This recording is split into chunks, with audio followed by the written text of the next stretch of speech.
come here and we're going to conquer and we're going to take some. Is that understood? Yes, sir. That's what we're going to do, sweetheart. We are going to go and get some. All right, people, on the ready line. Are you me? Yeah! Are you me? Yeah! Where are you? Where are you?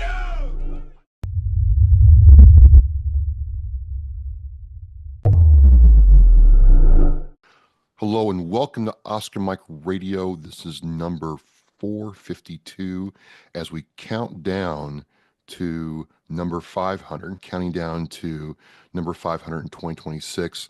And this show just keeps getting better and better.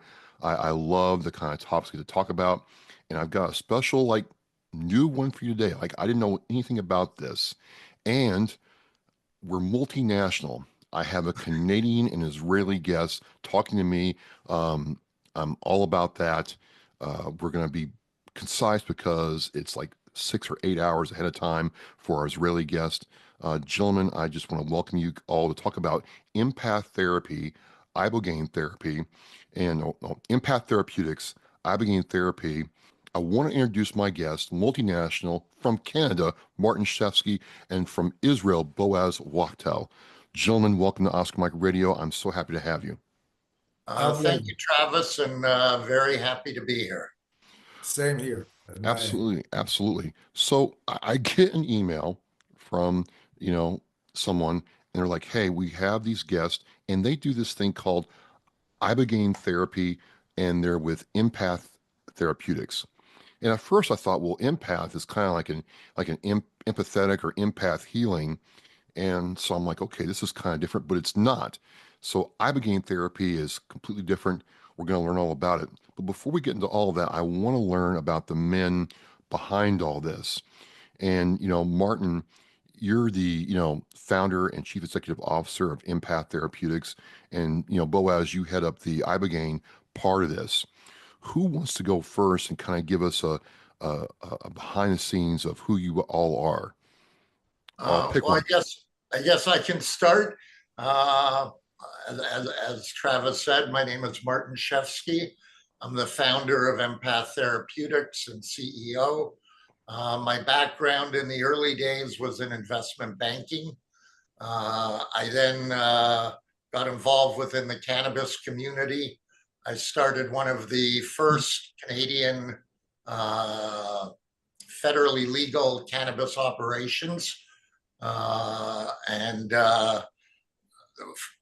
one day I got introduced to this compound called ibogaine by a First Nations member here in Canada. First Nations are the equivalent of your American Indians, the indigenous peoples of the country. And when I looked into this, it became really the goal of my life to get this out into the public domain, create awareness. As part of my cannabis travels, I began a pharmaceutical company in the country of Jamaica in Montego Bay. And once I became aware of ibogaine and started digging into what it is, where it's from, how is it available, I found that there was a very large need for a regulated pharmaceutical source of this material, because currently the vast majority of it is, first of all, unregulated. Secondly, sourced through illicit means, because there is no legal pathway. Very hard to access the material from its source country of Gabon in Africa. And we've established relationships with suppliers in Gabon. We have legally imported into the country of Jamaica, and we are currently producing a pharmaceutical ibogaine hydrochloride, which is a highly purified form of the plant-based product. Let's go back a little bit before we get into Boaz. Why did Canada approve marijuana or cannabis on the federal level, where you have some countries that still don't approve any use of it at all? And in America, it's kind of like hit or miss. Some states it's okay. Some states you're going to jail. What was it that made Canada different in that aspect? Well, we operate a little differently. It's more federally focused. Our provinces, which would be the equivalent of your states, have less independence than you do in the U.S. And it just so happened our Prime Minister, Justin Trudeau, was a big fan of cannabis and proposed to federally legalize it for medical use, which was done about 6 or 7 years ago. And about 3 years ago, it shifted to full adult use. But my focus was always on the medical front. Okay. Well, Boaz, my second Israeli guest, as a matter of fact, tell me a little bit about yourself. You have a very interesting professional background, and then I want to find out about ibogaine itself. But please tell us who you are. So thank you, Travis. My Boaz Wachtell. So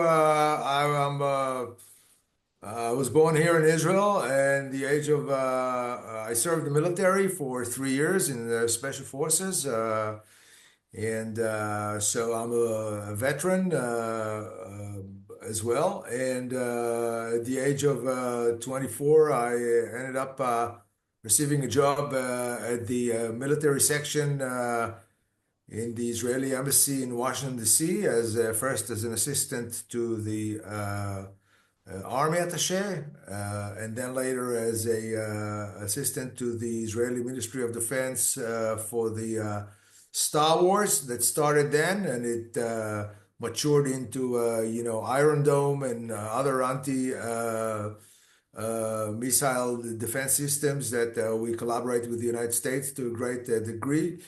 And when I lived in the United States, I came across a group that from New York that I actually met a drug addict who was telling me about ibogaine, and I didn't know, no one knew exactly what it was. So I met him before and after ibogaine, all right? So, and I was so amazed by the transformation of this individual. So when I moved to New York and I saw this very small group of people, Howard Latzoff, Bob Sisko, and his wife, and Norma Latzoff, who claimed to have a cure for addiction and for trauma.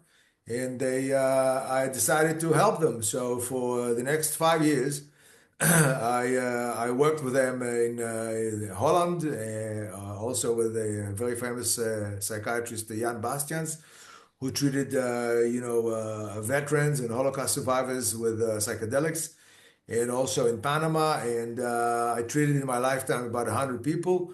And ibogaine is really a tremendous plant medicine that is actually sacred in Gabon and in Central West Africa. And it's a very powerful medicine to treat many of the symptoms that the veterans suffer from, which include PTSD and traumatic brain injury and SUD, substance use disorders. And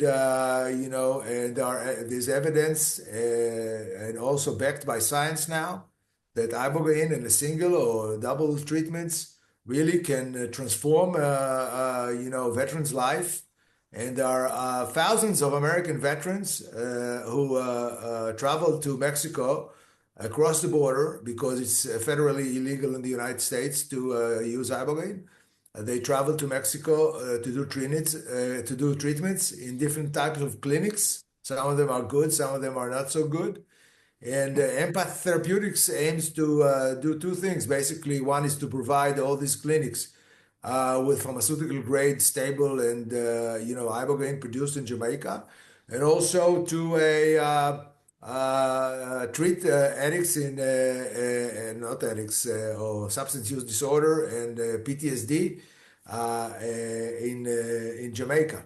So that's the short of it. I mean, there's a lot of stories around it. But what I want to say is about my background. I was the leading activist to medicalize cannabis in Israel, okay?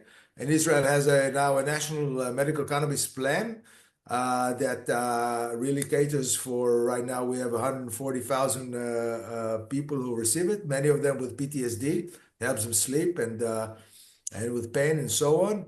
And throughout the years, I also treated, a bunch of people with ibogaine. And today we are at the point that really the ibogaine scene, as you can call it, is exploding partially because current therapies don't work for veterans who suffer from PTSD and traumatic brain injuries.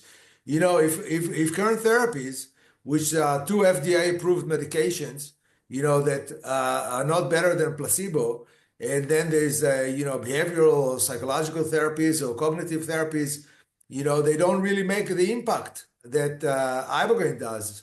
And ibogaine, which you take and it lasts, let's say 8 hours of visualization, and then your repressed memories come forward and the traumas, and you basically, instead of the trauma managing you, suddenly you can manage the trauma and gives it some objectivity. And there are abundant testimonials in the internet about people who've taken ibogaine and it really changed their lives and their family lives and healed them. So just gentlemen, rudimentary noob question here, as we say, or my kids say, what exactly is ibogaine? That's my first question. And the second is, how does it compare to cannabis? Because, and here's the question why I'm asking that question. A lot of things you're saying about ibogaine, I was told the very same thing about cannabis about 6 to 8 years ago. So I'm trying to understand the differences between the two and what makes ibogaine so unique and special. Martin, you want to take this first? Well, I can take the ibogaine part, but I'll let you take the other part. So ibogaine is a shrub grown in rainforest type environment in the country of Gabon in Africa. As Boaz had mentioned, it's been used for hundreds or thousands of years by the indigenous peoples as a rite of passage and as a treatment for various ailments. It is harvested by the root bark of the plant, and that root bark is then ground up and purified from that point. So this is a full plant-based medicine, and that is only the case with iboga. So there are other products that claim to be ibogaine that is a semi-synthesized or synthesized products, but we are focused on the plant-based, 100% natural ibogaine, what we call in the pharmaceutical world, ibogaine hydrochloride or ibogaine HCl. And that is purified in our pharmaceutical facility that is regulated and approved by the government of Jamaica as a pharmaceutical manufacturing facility with dangerous drugs licenses and pharmaceutical distribution. We are able to export anywhere that ibogaine is legal. So that currently does not include the US, although we plan to be shipping product into the US for R&D purposes with the studies that are ongoing. Okay. So there's a big difference between, I think, cannabis and ibogaine. Cannabis deals with basically the symptoms, alleviates symptoms of, let's say, sleep disorders and pain, and it relaxes and so on. While ibogaine treats the causes rather than the symptoms themselves, and it does so with very complex biological interaction in the brain, and it resets the brain, so to speak, in simple terms, and rewires many of the receptors that have been damaged either by traumatic brain injury or the PTSD. And it allows the individual to really feel like they were before the trauma happened or the addiction occurred. So it's like a workhorse of the unconscious, yes, as opposed to cannabis being a treatment that ameliorates some symptoms that are caused by different issues that ibogaine can address, which are the root causes. Okay, so there's a big difference. Ibogaine, among the psychedelic drugs, if we just name a few of them, MDMA is not a classical psychedelic, but LSD is, and psilocybin, and so on. So people who have done a number of psychedelics also testify that ibogaine really did the work for them, and it has a very long-lasting metabolite, which is called noribogaine. And this metabolite, which stays in the blood, in fat cells, has a slow release. So it has also an antidepressant effect. Oh, okay. And many people with PTSD and with substance use disorders have underlying depression. And this ibogaine medicine treats this depression very well. So, and it's the SSRIs that are used widely are not really producing the good results, the lasting results, and they have tremendous side effects. These are also called maintenance therapies. The SSRIs is like a maintenance therapy. It's like methadone for heroin. What does again, I'm a medical noob here, hate doctors. What does SSRI mean? These are the psychiatric medications, the common psychiatric medications like Martin, the names, please. Yeah, they're the current drugs that are approved for treatment of depression and anxiety. And so these are all drugs that treat the symptoms but don't treat the underlying causation. And even in treating the symptoms, they're not very effective. And as Boaz said, have huge side effects. And they're basically lifetime products. Like Xanax and lithium? Yes. Correct. Okay. Yeah, so it escaped me for a second. Okay, so I just learned a whole lot more than I knew 15 minutes ago. This is fantastic. But the next thing I'm curious about is you all start your own, it sounds like you all started your own journey separately. How did you all come together to form Empath Therapeutics? Well, I started it and doing a little research. Well, to go back a moment, I've known Boaz for about 15 years. Oh, okay.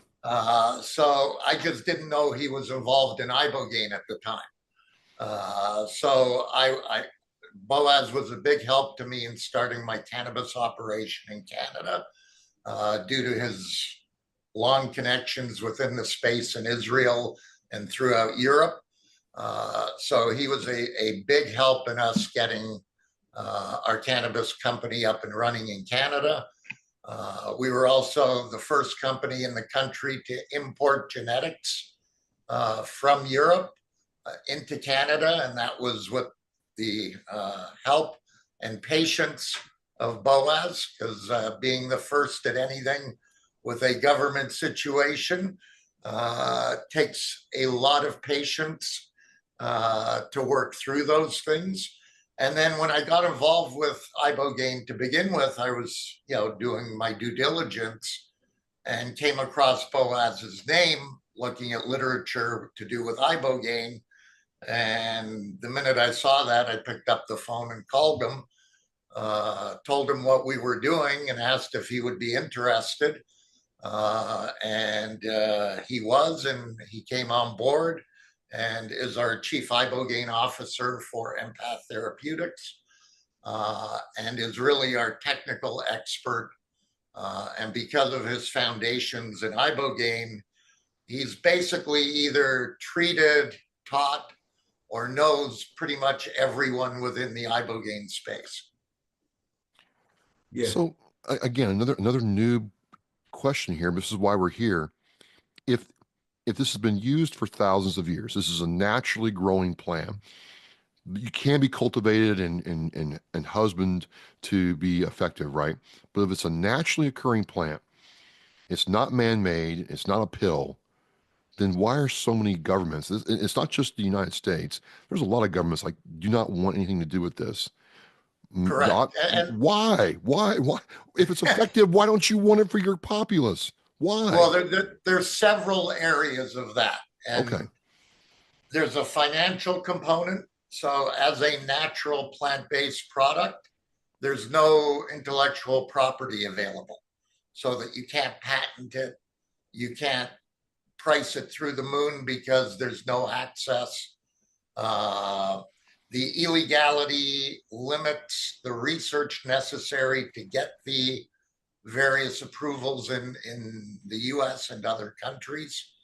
And then there's a natural issue against psychedelics because of the thought that it's a recreational product. Now, ibogaine is not a recreational product. It has no risk of diversion. It is not an experience, for the most part, that you'd want to repeat. It's highly cathartic, but not pleasurable. So, and in addition to that, the duration of the experience is unlike anything else out there. So Boaz mentioned a few other psychedelics. They range in duration from 20 minutes to a couple hours of the effect, psychedelic effect. Ibogaine can go as far as 18 to 36 hours. So it's a very intense experience. I'd like to add to that it doesn't, psychedelic drugs sometimes cause distortion, visual distortion, and so on. Ibogaine doesn't cause visual distortion. It basically releases suppressed memories in a visualized form, like in a movie of your life going back in time, yes? And actually to when you were young and when you were a kid and when you were actually pre-birth, yes? And it connects you to yourself and to your ancestors, to your lineage. And it does so, as Martin said, it's a grueling journey, but if there's no pain, there's no gain, okay?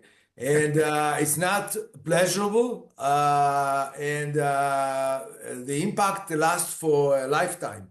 You know, I mean, many people who've taken it, you know, like Martin said, they don't want to take it again. But if they get into trouble, they do want to get it again. It's a troubleshooter drug, you can say, so to speak. If you go back to drinking and you're feeling that you're not coping very well anymore, then you go back, you say, I want to take ibogaine. I mean, we've seen it again. Most people don't want to do it again because it worked for them, you know, a one-time shot, which is, you know, you take a week or 10 days of your lifetime, you do screening, you do different medical screening and psychiatric screening, and then you lie down in bed, they give you the pill, and you go on your journey with covered eyes and earplugs and so on, and it's you and ibogaine and the molecule. Okay, so I mean, there's no interference in the process because you're busy with your own emotions and your own you know, memories and so on, and it's really a very profound you know, cathartic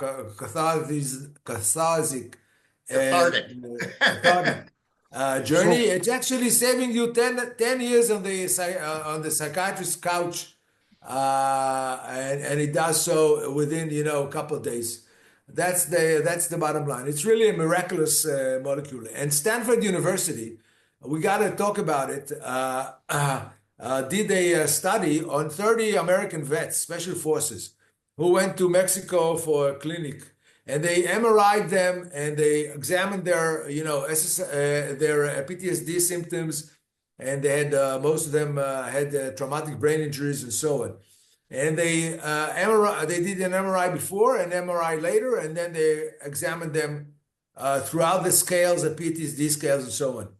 Yeah, and So that was over the course of a year, so it was an yeah. extended follow-up. And what they saw, what this guy, the head of the unit in Stanford, very Nolan Williams, what they reported in Nature magazine, which is like a top-notch scientific magazine, was that there was a between 80 to 90% reduction in the major symptoms of PTSD. I mean, like also depression and anxiety and suicidal ideation.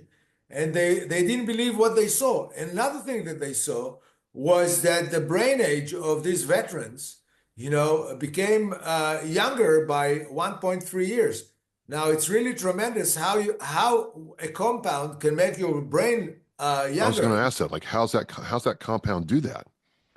That's a big question. Okay. It does so through rejuvenation and genesis of receptors and new connectivity in the brain. And it has ramification also for neurodegenerative diseases. We now know also, I mean, there are clinics that are opening up, and Empath Therapeutics also plans to do that to treat Parkinson's diseases on low doses, not on the high doses that ibogaine does. So it has a very wide range therapeutic implications. And that's what we aim to do, is to bring it to the public as soon as possible and provide the US government and the Veteran Administration and the American veterans who dedicated their lives to serve the country with access to a pharmaceutical grade, compound. So that leads me to my next thing. How did you all focus on veterans? Because yes, other people have PTSD, but veterans have, PTSD from service. What led you to say, we're going to try, seeing how this works with the veteran population? And I'll start there first. Well, I think Boaz can address that as a veteran himself. We have a veterans focus, but the statistics, as you mentioned, that veterans only account for 20% of PTSD sufferers Right. in the US and worldwide. So the opportunity and the need is massive. But we think the greatest need, the military has provided service. There is a huge addiction issue within the veterans community. I believe the number I saw recently was 470,000 veterans are currently addicts or have addiction issues. And one of the things that people don't talk about is the vast majority of those suffering from addiction are self-medicating for PTSD or traumatic brain injuries.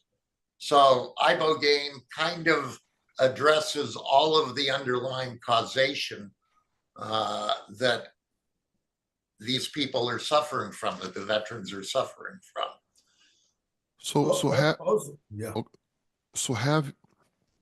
I don't want to assume, but have you all personally seen veterans go through your treatment regimen and come out of it? No, we are just getting started. Just getting started, okay. Yeah. Our first goal was getting the pharmaceutical ibogaine produced and available. That is a long process when you're dealing with a pharmaceutical product. And we are regulated, we are GMP certified. So there's a series of processes that have to take place prior to being able to offer the product for sale. So I personally, sorry, Martin. I personally treated, both hardcore drug addicts and veterans in my lifetime. Yes, I've co-authored the first treatment manual with Howard Latzoff, with the late Howard Latzoff. So, and being a vet myself, and I also want to say another reason is that the veterans are well organized in the United States. They're very good lobbying vis-a-vis the federal government, as opposed to drug addicts that don't have any, lobbying capabilities. And the outlaw of ibogaine was a big mistake in 1967. For reasons we won't go into. I mean, like the government tries to monopolize the consciousness of people with like sobriety stories, but many people need help from variety of sources, plant-based medicines like cannabis and ibogaine and so on. So we think that the veterans, and it's happening already. It's happening with the Texas initiative right now, which is a $50 million initiative to allow ibogaine in Texas. Yeah, Martin. Yes, so the Texas initiative is actually $100 million private-public partnership where the state is putting up 50 million and the private sector is putting up 50 million. And that's being driven by Governor Rick Perry and Brian Hubbard, the former Attorney General for Kentucky. And then Arizona has just proposed a bill to also provide funding for ibogaine research. And it is my understanding that there are a number of other states that are also pushing through at the state level funding and opportunities for ibogaine research and usage. So it is moving. The other big thing is with the change in administrations, you have an administration now that is very pro-veteran and also has veterans in the positions of decision-making.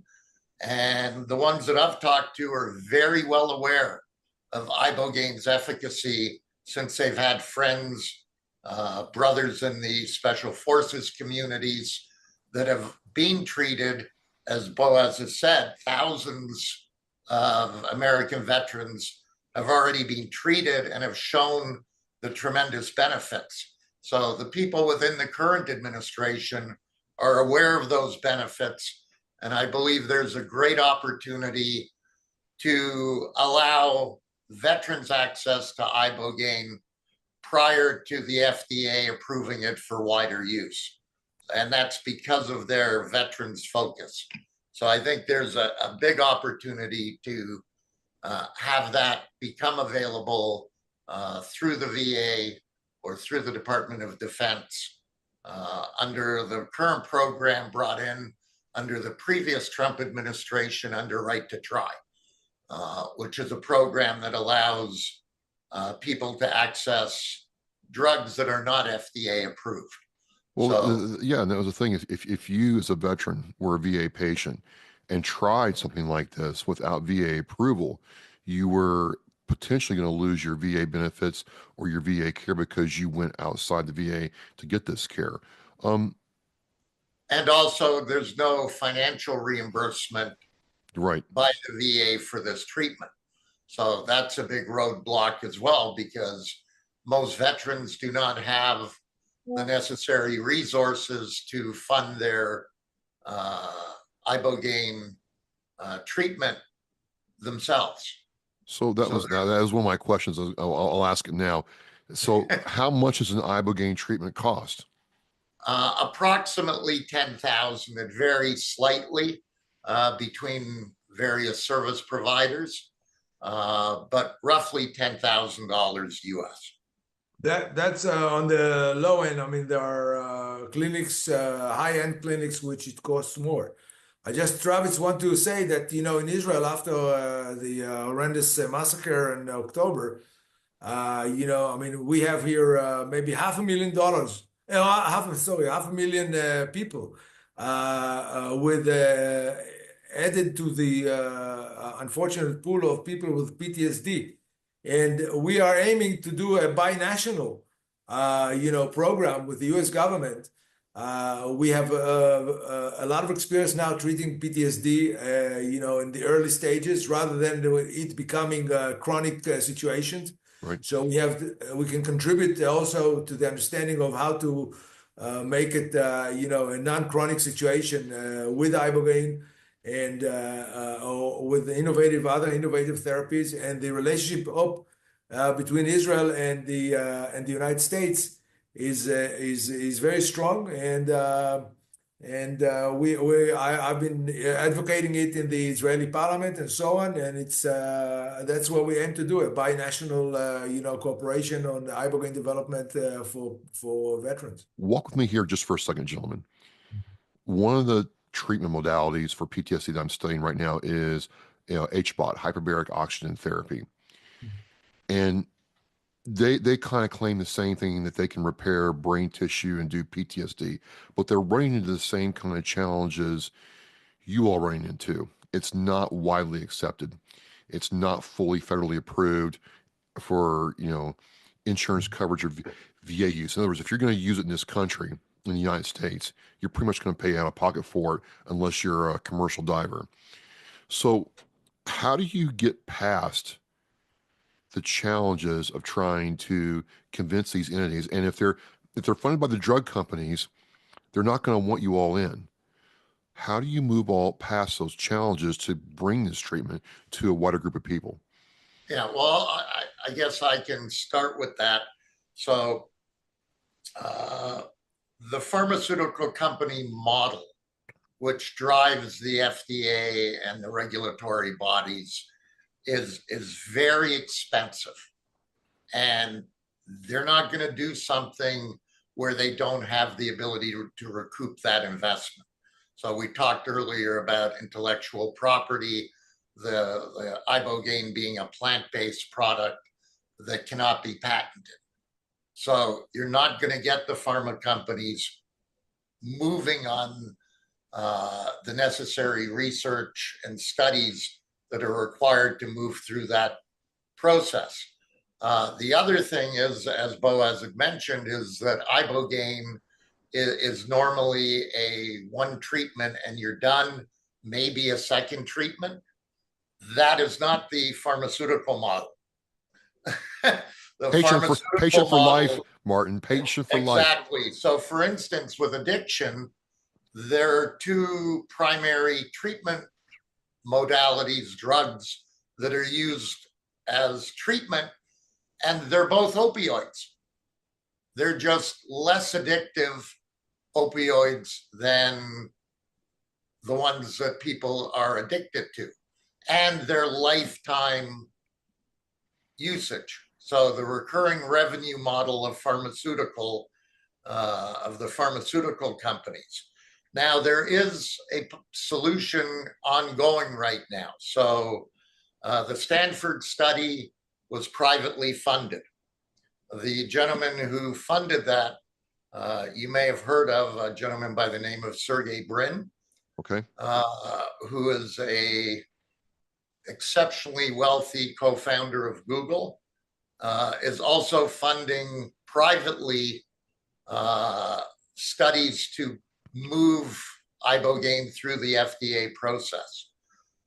There is another also ultra high net worth individual doing it in another company that is also pushing the natural plant-based product through the FDA process. That group has already completed phase 1 safety studies and are currently ongoing in phase 2. So that's really the difficulty, is the typical model for FDA approved drugs is pharmaceutical companies spending hundreds of millions of dollars to go through the FDA process, get the approvals, and then charging obscene amounts of money for the rest of your life, which is a good business model. It's just not a good health model. No. So I'll let Boaz carry from there. First of all, Travis, we are all for anything that works. I wish that, there were treatments that worked, the HBOT, which is the oxygen treatment. It's a total of 60 daily sessions. Yes. 5 days a week. Yes. 5 days a week. So it's very, hectic schedule, or demanding schedule.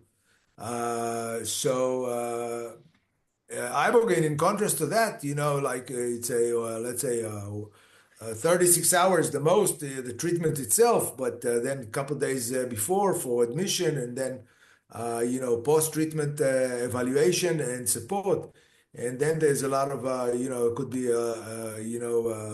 tele-support by Zoom and so on.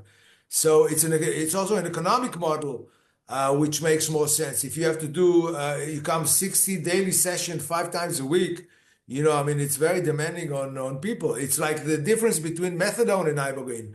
Methadone, you have to come to a clinic every day for the rest of your life almost, Pretty much. and take it, daily, or 12 steps program. You got to come every day for the many, many years. And ibogaine, it has a long-lasting effect with a single treatment. So the economics of it, so that people can go back to work, so they don't have to leave work and go to sessions every day or visit the clinic and so on. So it makes much more sense. And the reason that I saw today in the New York Times that the Veteran Administration is about the federal government is about to downsize the Veteran Administration. And I don't know if you've seen the news today. It's very disturbing news. I mean, these people, the veterans who dedicated their lives and went overseas to fight for American interests, now they will not be treated with 100% capacity that the Veteran Administration is trying to. Yes, there are ways that so the system needs flexibility. The federal system needs flexibility. We offer here to medicalize ibogaine. Okay, it could save also the Veteran Administration a lot of money and effort, in regular treatments, going back and forth, throughout the years. The numbers I've seen published by the VA is that the cost to treat a PTSD veteran is over $25,000 a year for life. And that's just PTSD. That's not their other health issues. So with a $110,000 treatment, that ongoing cost savings is astronomical. So that alone should be motivation for the VA to take a serious look at the implementation of an ibogaine program. We could talk for hours, gentlemen, and this is great. I guess there's two things I want to cover in the time we have left. What's it like, more for Boaz, watching that veteran or drug addict, but veteran especially, go through the ibogaine treatment and come out a changed person? What's that like for them, and what do you see? Because I was expecting there had to be follow-ups or support groups or whatever, but you say they're pretty much good to go after they go through the treatment. As I said, what they see is basically their lives in like a movie going in reverse. Wow. So going through good things and bad things and traumas, and many people have very difficult guilt feelings with vis-a-vis their families, that they have not been a good father or a good mother, but it's not their fault, of course. It's the situation, the trauma caused them not to function, properly. So it's a deep healing process, and you throw up, let's say, once or twice in the process. You lie down, and you are very introspective. There are basically 3 phases. One is the visualization stage that can last, 8 hours. The second one is the evaluation stage, which can last, 12 or so hours. And then there's the integration stage, which can last for a very long time. And in these stages, coupled with the noribogaine, which is the metabolite, the antidepressant, it gives you a peace of mind, and the anxiety and this suicidal ideation and the depression are somehow miraculously, being handled by this pharmacology of ibogaine. And it's I don't want to sound like I'm like I'm hyper ibogaine hypering the results, but I've been in it for like 35 years, and I have seen drug addicts, I've seen trauma patients that their lives were transformed in a single treatment. And if I wouldn't have seen it, and if I would have thought that the benefits outweigh the risk, then I wouldn't have been here, talking to you or joining Empath Therapeutics. I think it has a future. I think not only me, Nolan Williams said that ibogaine will change psychiatry and neuropharmacology and for forever and ever, and that's amazing to hear it from someone who is so senior in the scientific world. So it's not just me and Martin and a few other, activists, and the states in the United States. The great thing about it, as opposed to Canada, they have the power to pass legislation to make it accessible. It's already happening in Colorado. It's happening in Washington State. And it should happen soon also in June or so in Aspen, Colorado, where 12 states from the union are coming to discuss how we can medicalize basically ibogaine under the good conditions. It has to be the right setting and the right screening and so on. So it does have a future and an immediate future, because the epidemic of PTSD and traumatic brain injury is so rampant, and we have to take drastic steps, and now is the time to do it. So next steps, let's talk about what's next for Empath as the company. ibogaine has its path forward. You just told me about that. But as Empath Therapeutics, and I'll have the link to the website and Ask Mike Radio show post. It's a lot to read and, all good stuff. But what's next for your company and what your company's trying to do, gentlemen? Well, we plan on offering our pharmaceutical ibogaine hydrochloride to the market likely within the next 90 to 120 days. And then to begin treating veterans in Jamaica, likely early in the new year. So by the time this show airs, you'll be through that. And then by, 2026, you can start treating veterans if they come to Jamaica. Correct.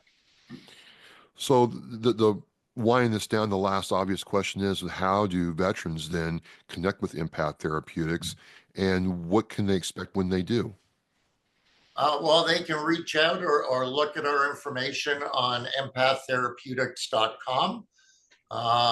They can reach out to myself or Boaz, and we're happy to talk to them, help them through the process of choosing a clinic before ours is available. Because as Boaz said early on, there's a lot of treatment centers out there. Some are good, some are not so good. So it's really, we could help them in that process until we're up and running and ready to accept patients. And Boaz, do you have? Yeah, we can advise them on the right procedures before they go to a clinic. We can recommend them a couple of good clinics that exist now. And we can, I have a lighting problem here. And we take their names, and because it takes a few months to, to prepare for yourself and the family and so on, and be ready when we're ready. There are a couple of clinics, the good clinics have like a 6-month waiting list sometimes, Wow. So we will be ready, up and running, and we can take names and help them in the process. If it's something more urgent, direct them to other places. I think for me, I'd like to do some more research and try to meet some of the veterans who've gone through ibogaine treatment. I think it's something that more veterans would be interested in learning about if they knew about it. I certainly didn't know a lot about it. Like I said, I'm more familiar with the cannabis-based therapy. So I'd like to learn more and understand what you all's process is as you move through this pathway to adoption. And I just want to thank you all for coming on. My pleasure, Travis. Thank you for having us. Yes, thank you, Travis. I just want to say that if people want also to hear Joe Rogan experience, number 2251, it's a 2-hour discussion on ibogaine with the governor of Texas and Brian Hubbard. So thank you for your time and letting us on the air. You're doing holy work, Travis. Well, I'll put that link in the Oscar Mike Radio show post. I want to thank you, gentlemen, for coming on. And again, I want us veterans to remember that, you know, there are people advocating for us with new and different ways, and we should be open to what that can do for our community. So I want to say thank you, gentlemen. As we say in Oscar Mike Radio, we're mission in flight. Thank you, sir. Thank you. Thank you, Travis. All the best. The biggest fear Gold Star families have that their child will be forgotten. We need to never forget freedom wasn't free. It's the fact that they give us the life we have now. We should remember them and give thanks to them. If I can be a part of something today that's going to make the surviving family of any of these veterans, these heroes, feel better tomorrow, then it's worth it. That one wreath symbolizes one family that was able to smile because of the generous donations. To sponsor a wreath and honor a veteran, visit wreathsacrossamerica.org. Thank you for listening and watching Oscar Mike Radio, where our active duty service members and veterans are in action and the mission is in flight. Oscar Mike Radio is an oversized load co-Sinister One production. If you are a veteran or know a veteran who needs help, please dial 988 and press 1 for the Veterans Crisis Line.